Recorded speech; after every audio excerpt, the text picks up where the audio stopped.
बोला. माझं नाव जिज्ञेश राजरोटे. आता मी प्रश्नाचे उत्तर सांगणार आहे. कोणती गोष्ट ऐकली तू आज? मी हत्तीची.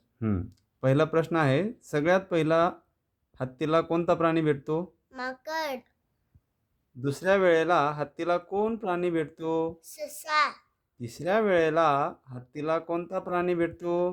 बेडूक. बर. त्यानंतर चौथ्या वेळेला हत्तीला कोणता प्राणी भेटतो? कोल्हा. छान.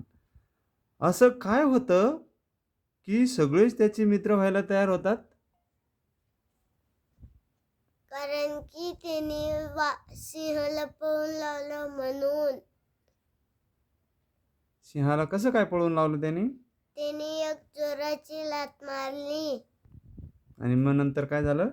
सगळे प्राणी त्याचे मित्र बनायला तयार झाले. तयार झाले. धन्यवाद. धन्यवाद.